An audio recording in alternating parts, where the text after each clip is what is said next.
Victoire Pitot, bonjour. Bonjour. Qu'est-ce que tu fais au Québec? Qu'est-ce que tu fais à Boxe Montréal?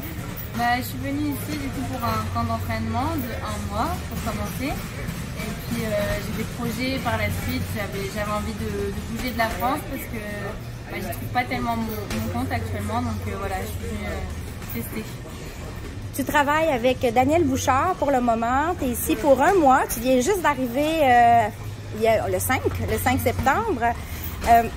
Qu'est-ce que tu t'attends à trouver? En fait, tu dis que tu viens faire un test, tu viens voir qu'est-ce que le Québec peut t'offrir. Si ça fonctionne bien, si c'est positif, tu t'attends à rester au Québec, à t'établir au Québec pour une certaine période? Oui, c'est ça. Oui, je suis arrivée il y a 3 jours. J'ai déjà fait 2 entraînements, donc non, j'en ai fait qu'un seul.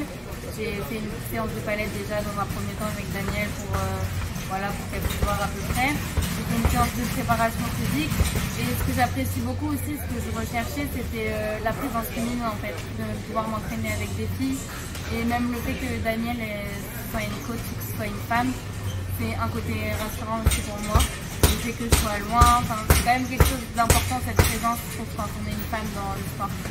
Oui, c'est ça. Il y a plusieurs filles qui s'entraînent ici. Sarah Gali, Kim Clavel, Caroline Vert, une compatriote établie au Canada depuis longtemps, qui a boxé sur le plan amateur. Dis-moi, Victoire, dans le fond, parle-nous un peu de ton parcours de boxe. Tu as 13 victoires et 1 défaite présentement chez les professionnels. Tu as boxé amateur aussi? Oui, donc j'ai commencé en boxe éducative, ensuite j'ai boxé en amateur, j'ai une 60aine de combats amateurs, j'étais en équipe de France. Ensuite j'ai fait le choix de passer professionnel parce que l'équipe nationale ça me correspondait plus trop. C'était plus ce que je recherchais par rapport à mes études, j'avais besoin de temps de gérer moi-même mon timing, donc j'ai fait le choix de passer professionnel. C'est beaucoup d'expérience quand même. Est-ce que tu peux nous rappeler ton âge? J'ai 23 ans. Avoir 23 ans et un parcours aussi impressionnant, c'est quand même vraiment, là, je te félicite. Tu t'es battue en WBC Silver il n'y a pas si longtemps que ça contre Magali Rodriguez, une boxeuse mexicaine qui avait beaucoup plus d'expérience que toi.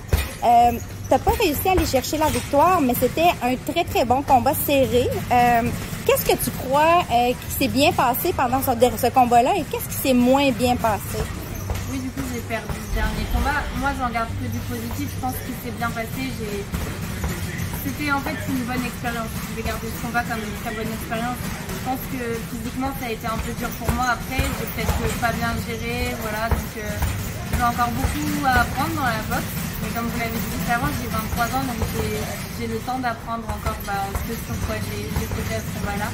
Mais j'en garde vraiment du positif et je pense qu'il m'aidera beaucoup pour la suite de ma carrière ce combat. Merci beaucoup, Victoire. Je vais te souhaiter un excellent camp d'entraînement de 1 mois et je vais te souhaiter de t'établir au Québec. Là, il fait chaud, mais j'espère que tu vas bien t'adapter au climat un peu capricieux. Je sais que ta collègue française Emma Gongora s'en vient la semaine prochaine boxer ici au Québec. Est-ce que tu vas aller la voir ou est-ce que c'est quelque chose qui est envisageable pour toi? Ah oui, si je peux, bien évidemment, je vais aller la voir et je suis très contente qu'elle vienne ici au Québec. Merci beaucoup.